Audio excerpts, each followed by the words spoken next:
এর পক্ষ থেকে আমি মোহাম্মদ মাজিদুল হক মুন্না আপনাদের প্রত্যেককে জানাচ্ছি প্রাণঢালা অভিনন্দন ও শুভেচ্ছা। প্রিয় দর্শক, আমরা আজকে এসেছি একটা প্রতিষ্ঠান কেন্দ্রে, যে প্রতিষ্ঠানে মূলত দৃষ্টিজয়ী ব্যক্তিদেরকে প্রশিক্ষণ প্রদান করা হয়।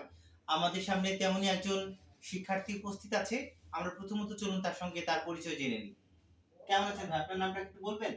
জি, আলহামদুলিল্লাহ ভালো আছি। আপনি কেমন আছেন? জি, ভালো আছি। প্রথমত জানতে চাচ্ছি আপনার নামটা কি?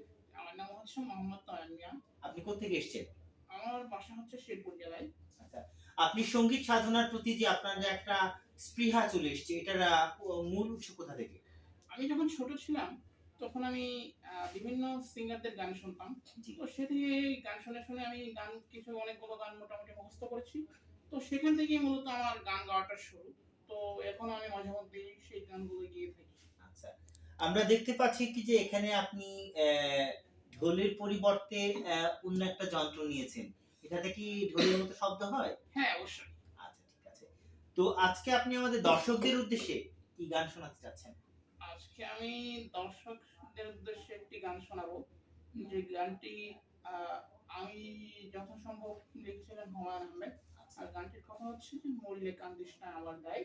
আচ্ছা, এই গানটি আমি আজকে দর্শকদের সামনে উপস্থাপন করতে যাচ্ছি। আচ্ছা, ঠিক আছে।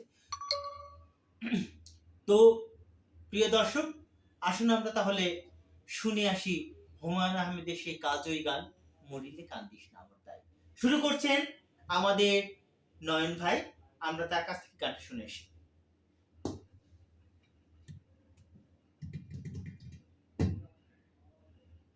মরিলে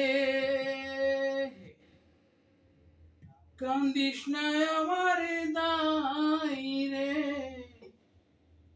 জাদুধন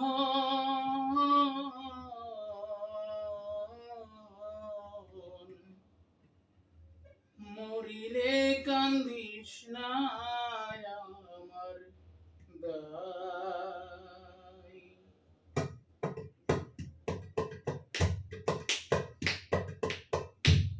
মরিলে কান্দিস না আমার দায় রে, জাদুধন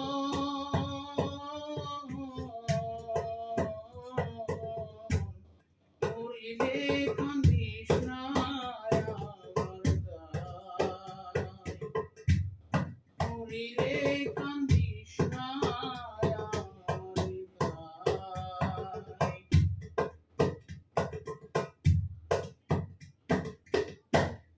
সূরা ইয়াসিন পাঠ করিও বসিয়া কাছাই, আমার প্রাণ যাবার বেলায়।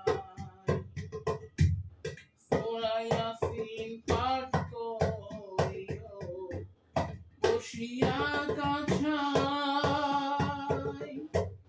বিদায় কালে পড়ি না যেন শয়তানের ধোকায় রে, জাদুধন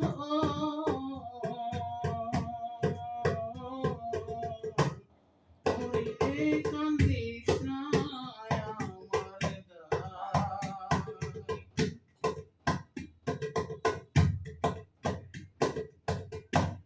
মুখ বান্ধিয়া কাছে বৈশা গোসল করাইবাই আমায়, মুখ বান্ধিয়া কাছে বৈশা গোসল করাইবাই। সেই গোসলের শেষে নতুন কাপড় পরাইবাই রে, জাদুধন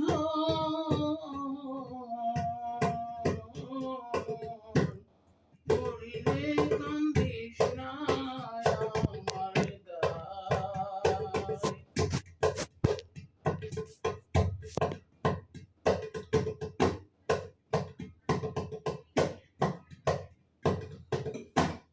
দাফন